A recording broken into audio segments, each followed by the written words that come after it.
Welcome to Cape Town. Et oui, je suis back in la city que je préfère en Afrique. Vraiment, vraiment, vraiment, Cape Town, il y a une vibe, je ne peux pas t'expliquer. Je suis tombée amoureuse de cette ville il y a maintenant 2 ans. J'avais hâte de passer mon mois de la rentrée ici. Vraiment, le mindset, je sais pas, il y a une vibe, il y a un truc qui se passe quand je suis à Cape Town. Je suis trop fan. Je suis trop fan de m'être laissé l'opportunité de faire cette rentrée dans cette ville, de faire un reset émotionnel dans cette ville et surtout, je suis hyper fière de moi parce que je suis venue ici toute seule. Alors, tu vas le voir sur les réseaux.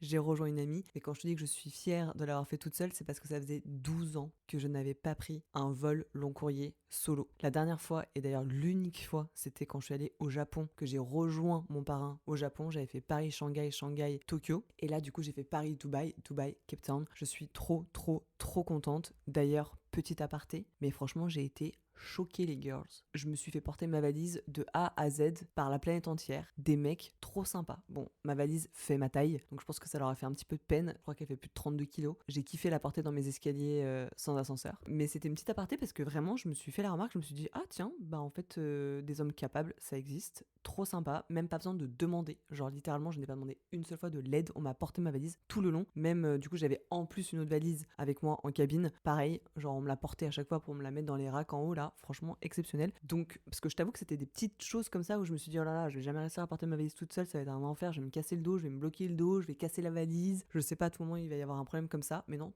tout s'est super bien passé, tout est passé super vite. Sur le Paris-Dubaï, c'était un vol de nuit où j'ai dormi. Et sur le Dubaï-Cape Town, c'était un vol full de jour, donc 10 heures. Et je suis tombée à côté d'un mec hyper sympa, un anglais. Donc on a discuté, c'est passé super vite, c'était trop cool. Et donc forcément, tu t'en doutes, ça fait des dizaines et des dizaines de vols que je prends dans ma vie. Donc à un moment donné, il fallait bien que je t'explique un peu mes hacks pour justement que tes vols se passent au mieux. Donc c'est vraiment l'objet de cet épisode-là. Voilà, je trouvais que c'était sympa, que c'était fun. Ça faisait super longtemps que je t'avais pas fait un épisode finalement sur le voyage en tant que tel. C'était toujours des épisodes soit sur mes émotions, mes sentiments, le mindset, le business, le dev perso. Mais c'est vrai que le voyage à proprement parler, bah c'est quand même aussi ma patte à moi. Donc aujourd'hui, j'avais envie de te partager mes 10 tips pour survivre à l'avion comme une queen. Voilà, c'est des conseils testés, approuvés, qui certainement vont changer ta manière de voyager ou pas, mais au moins ça aura le mérite d'être posé ici. D'ailleurs, en parlant de manière de voyager, si tu veux arrêter de gaspiller ton temps, ton argent et ton énergie à l'organisation de tes voyages, j'ai créé une masterclass 100% gratuite sur les 5 erreurs que commettent 90% ou 90% pour les Suisses et les Belges des voyageurs au moment de l'organisation de leur voyage. Et bien sûr, je t'explique du coup comment éviter ces erreurs dans cette masterclass. Il y a 25 minutes, c'est du concret, de l'actionnable. Tu changes toute ta manière d'organiser tes vacances dès ton prochain voyage. Déjà, ça va être game changer. Donc si jamais tu veux regarder cette masterclass, je te mets le lien dans la barre d'infos. On passe tout de suite à mon tips numéro 1, à savoir investir dans un casque à réduction de bruit. Oui,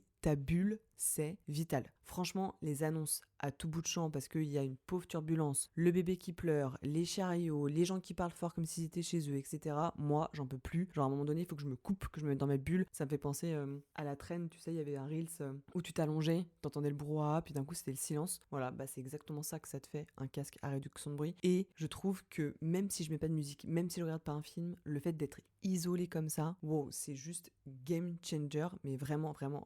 Et si jamais tu peux pas investir dans un casque, tu peux toujours prendre des boules caisses, mais c'est quand même pas pareil. Et mon petit queen move sur ce tips, c'est que moi j'adore les playlists lo-fi. Pour m'endormir, franchement, c'est exceptionnel. Je me cale bien avec mon casque et franchement ça, c'est vraiment l'objet qui a changé tous mes vols et de manière générale, ça a changé ma vie. Ça me permet vraiment d'être ancré. J'en parlerai certainement dans l'épisode sur le deep work parce que vous m'avez beaucoup demandé cet épisode-là, donc je vais le faire. Mais tout ça est lié et ça me permet d'être tellement auto-centré sur moi que en fait ça m'apaise littéralement et tout passe plus vite. Ensuite, le deuxième tips, c'est d'investir dans un Airfly. C'est ton écran d'avion en Bluetooth. Vraiment, ça aussi c'est un tout petit adaptateur en fait qui se branche à la prise jack de ton écran d'avion. Et en fait, ça permet justement de connecter ton casque à réduction de bruit ou tes AirPods ou voilà, tout ce que tu as pour écouter en Bluetooth, ce que tu veux regarder sur l'écran de l'avion. Je trouve que c'est un bon investissement parce que ça permet d'avoir un bon son, ça permet d'être confortable, il n'y a pas de câble dans tous les sens, etc. Et l'appareillage se fait en 2 temps 3 mouvements, la batterie elle tient super bien. D'ailleurs tu peux le charger aussi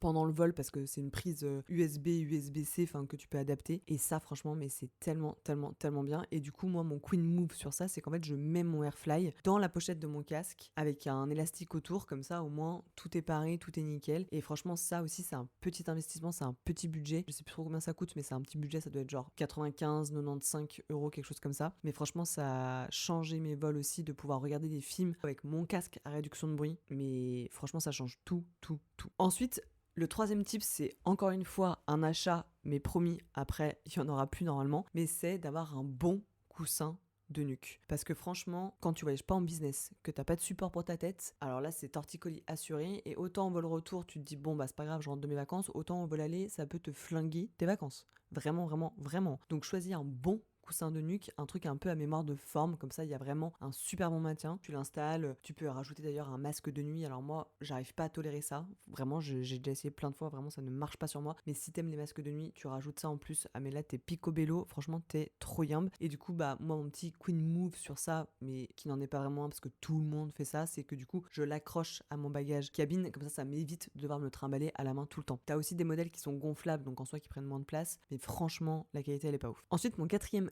tips, c'est un truc qu'on voit de plus en plus sur les réseaux, mais que finalement peu de gens appliquent. C'est la technique du fenêtre plus couloir égale tu as la rangée pour toi. Je m'explique. Si tu voyages en duo, ça marche que si tu voyages en duo. Bien sûr, tu pourrais le faire d'ailleurs en solo. Je l'ai encore pas fait, mais tu pourrais le faire en solo. Mais si tu voyages en duo, au moment où tu vas booker tes places, tu prends une place fenêtre et une place couloir. Parce qu'en fait, psychologiquement, il y a très peu de gens qui vont choisir la place du milieu. Personne aime avoir la place du milieu, on va pas se mentir. Et si quelqu'un vraiment, le vol il est complet, il est archi full, tu peux rien faire, il y a quelqu'un qui se met au milieu, tu dis est-ce qu'on peut échanger s'il vous plaît, puis là tu choisis si tu préfères milieu couloir ou milieu hublot. Mais franchement, moi j'ai fait ça je sais pas combien de fois avec mon ex et 9 fois sur 10 ça fonctionne. C'est-à-dire que du coup il y avait personne au milieu de nous deux, donc on avait la rangée pour nous deux. Il y en a toujours un qui peut s'allonger pour dormir correctement, ça laisse plus de place pour notre matos si on veut travailler, etc. etc., etc. C'est d'ailleurs pour ça que je t'invite à toujours t'enregistrer dès que l'ouverture de l'enregistrement se fait, parce que comme ça tu peux vraiment bien choisir tes places. Et du coup mon petit queen move c'est effectivement de le faire directement dans l'app de la compagnie, parce qu'en fait les apps maintenant sont faites de sorte que tu arrives à checker aussi vraiment bien l'endroit sur les avions. Je te dis ça parce que bien sûr que sur le site internet tu peux aussi le voir, mais ce que je veux dire c'est qu'en général au moment de te check-in t'es pas forcément devant ton ordinateur alors que t'as toujours ton téléphone sur toi. Et même maintenant du coup sur les sites et les applications des compagnies t'arrives à bien voir où sont les services de secours, où sont les zones où il y a plus de bébés, ce genre de trucs. Et moi je choisis tout en fonction de ça, c'est à dire que moi je veux pas être sur une sortie de secours parce que t'as pas de hublot donc t'as pas de vue, je veux pas être là où il y a tous les bébés etc parce que j'ai envie d'être au calme, et j'ai envie d'être sur une rangée où il y a encore personne en couloir ou en hublot pour pouvoir bloquer cette rangée. En parlant de rangée, c'est le cinquième tips qui est que bien sûr si tu peux éviter d'être à côté des toilettes, franchement fais-le, parce que déjà il y a plus de passages donc il y a plus de bruit. Les odeurs on n'en parle pas, franchement c'est quand même assez chaud dans les avions. Je te parle surtout des vols long courriers encore une fois. Tout ce que je suis en train de te dire c'est pour les longs courriers, parce qu'en soi les courts courriers on s'en fiche un peu, on peut prendre sur soi quoi. Mais c'est vrai que du coup tout ce qui est aussi les turbulences, moi je sais que je crains pas du tout, mais si jamais tu crains les turbulences, mets-toi plutôt près des ailes parce qu'en fait ça bouge beaucoup moins.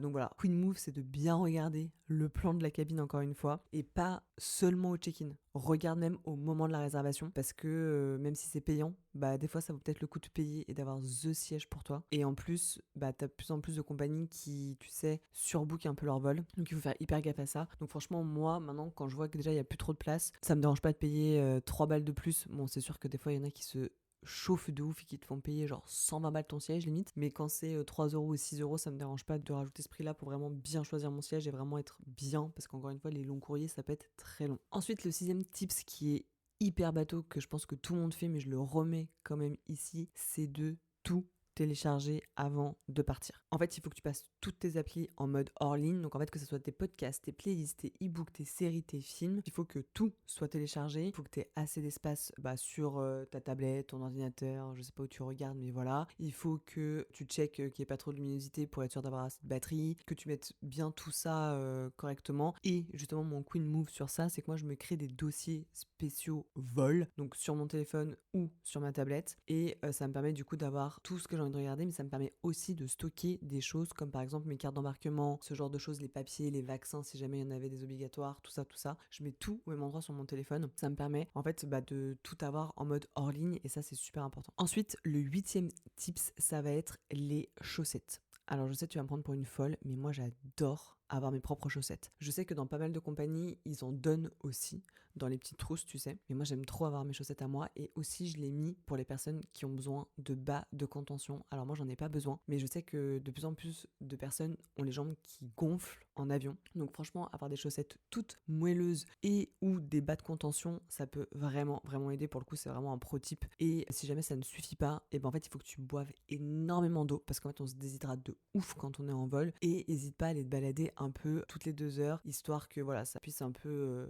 circuler. Et d'ailleurs le queen move sur ça, c'est que moi je me mets une alarme toutes les 2 heures sur mon téléphone, hydratation plus bouger, même si je suis en train de me taper une série que j'adore, non, je me lève, je me balade un petit peu, je vais aux toilettes, voilà, et ça permet de réactiver tout ça. Ensuite, le 9e tips, surtout pour les vols long courriers, ça va être ma trousse bien-être spécial. Vraiment, vraiment. Alors bien sûr, version 100 ml, s'il vous plaît, on ne fait pas la bêtise de prendre des gros formats. Mais j'ai toujours mon mini dentifrice avec ma mini brosse à dents parce que j'adore ça. J'ai toujours une ou deux lingettes, mon baume à lèvres, of course. J'ai une brume pour le visage aussi que j'aime trop, trop, trop. Toujours un masque. Donc tu sais, les masques collagène là, que t'as un peu en format papier. Voilà, j'ai un mini déo si jamais j'ai besoin. J'ai toujours un petit élastique avec un mini peigne, 2-3 mouchoirs. Et j'ai aussi un roll-on, tu sais, aux huiles essentielles là, si vraiment j'arrive pas à m'endormir par exemple. Et bien sûr une lingette démaquillante au cas où je me suis maquillée. Franchement ça n'arrive quasiment jamais, ça a dû m'arriver peut-être 3 fois en 7 ans que je voyage de partir maquillée. Mais voilà, c'est vraiment bien je trouve d'avoir un peu son nécessaire parce qu'en plus je me dis toujours si ta valise n'arrive pas, franchement moi ne pas avoir ma brosse à dents, ça me saoule. Dans 90% des cas t'arriveras toujours à trouver une brosse à dents et du dentifrice quelque part là où t'arrives, mais j'ai pas envie de prendre le risque, donc j'avoue, je suis un peu une toquée de la brosse à dents et du dentifrice dans mon sac à main avec moi. Et mon queen move sur ça, c'est justement de tout mettre dans une trousse transparente, comme ça la sécu te saoule pas à devoir prendre, tu sais, les petits sachets en plastique là et devoir tout sortir de ta trousse pour remettre dans le sachet en plastique, pour au final le remettre dans ta trousse, machin, etc. Donc achète une trousse transparente, il y en a partout maintenant, tout le monde le fait. Et comme ça t'évite d'utiliser les petits sachets en papier là qui nous donnent, et du coup c'est encore une fois un gain de temps. Et du coup on arrive déjà au dernier tips, le 10e. Wow, cet épisode est passé beaucoup trop vite. En plus je t'en ai déjà un peu parlé, mais en fait mon 10e tips, et je me le dis surtout à moi-même, mais c'est l'hydratation. Vraiment, vraiment, vraiment, on se rend pas compte, mais dans un avion, l'air est ultra sec. Moi, j'ai toujours, en fait, ma gourde avec moi. Donc, bien sûr, vide, parce que ma gourde fait bien plus que 100 ml. Et en fait, si ta gourde est vide, ça passe le contrôle. Après, je demande à la refill dans l'avion ou à quelqu'un, membre de l'équipage ou ce genre de choses, tu sais, quand il passe là. Ce que tu peux faire aussi, c'est avoir des pastilles d'électrolytes que du coup tu mets dedans. Et ça, au moins, ça te permet d'éviter les maux de tête. Déjà, ça te permet de t'hydrater en seulement quelques gorgées, donc c'est quand même pas mal. Et bien sûr, du coup, en avion, ne pas boire de café, ne pas boire d'alcool, parce que là, c'est puissance 10 000. Et l'hydratation, ça passe aussi par la skincare, donc c'était le point d'avant où moi j'ai ma brume, donc je me brumise le visage toutes les 2 heures aussi à peu près, pour garder une peau vraiment toute plumpy, toute fraîche quand j'arrive à ma destination. Donc voilà, c'était un épisode beaucoup plus léger, j'ai envie de te dire, vraiment pas de problème, pas de drama. Là j'avais juste envie de parler de petits tips voyage, ça faisait super longtemps que j'avais pas parlé de voyage. Ça m'a permis aussi de me rendre compte que en fait encore une fois j'ai appris plein de choses et j'ai encore une fois évolué, parce que clairement il y a 12 ans quand je partais toute seule au Japon, j'avais absolument aucune de ces astuces. Après t'as des petits trucs bêtes aussi, là c'était vraiment parce que je voulais t'en partager 10, comme le fait de toujours avoir un adaptateur aussi sur toi. C'est important parce que moi plus d'une fois quand on te fait louper ta transition ou que ton vol a 14 heures de retard et qu'en fait t'as pas de prise adaptateur en chargeur, en fait tu peux te retrouver vite dans la mouise de pas avoir de batterie sur ton téléphone, sur ton ordinateur, etc. si t'as un truc à rendre pour le taf, enfin je sais pas, tu vois. Donc en vrai je vois que plus tu voyages, plus tu comprends, plus t'apprends, et de manière générale ça marche pour tout comme ça dans la vie. Et surtout en fait je me suis rendu compte que maintenant quand je voyage, je suis pas blasée, mais en tout cas je suis pas stressée, je suis pas épuisée, je suis pas mal préparée, et en fait je perdais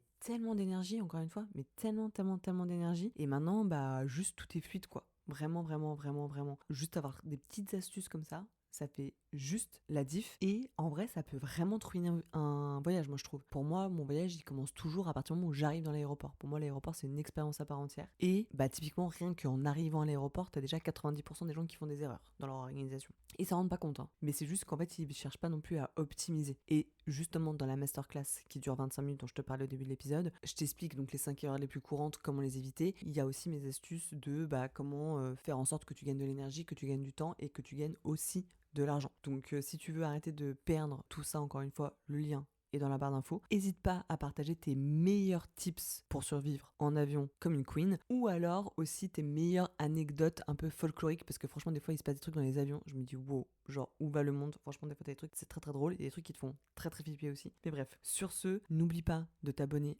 à cette chaîne de podcast et aussi à la noter. Donc voilà, merci beaucoup d'avoir écouté cet épisode beaucoup plus léger, mais c'est aussi parce que les épisodes suivants qui arrivent, en tout cas celui de la semaine prochaine, il va être beaucoup plus lourd. C'est un sujet où aussi on m'a posé énormément de questions et je pensais pas du tout avoir à répondre à ce genre de questions là dans ma vie. Ça va être un sujet beaucoup plus profond. Celui de la semaine d'après également aussi, et je t'en dis pas plus, mais si t'as suivi sur les réseaux, c'est un nouveau format que je vais lancer le 21 septembre. Bref, plein de nouvelles choses. Donc tu vas pouvoir prendre ton plus grand match à la semaine prochaine. L'épisode sera beaucoup plus deep. Mais voilà, je trouve que c'est cool aussi de faire des épisodes beaucoup plus légers. Et j'avais pas envie de me prendre la tête, j'avais envie de faire un truc simple, fluide. Je viens d'arriver à Cape Town, j'ai envie de chiller, profiter. Donc voilà. Donc sur ce, je te souhaite de passer un bon dimanche si tu m'as écouté le jour de la sortie de cet épisode. Et je te dis à la semaine prochaine pour un nouvel épisode de La Comète.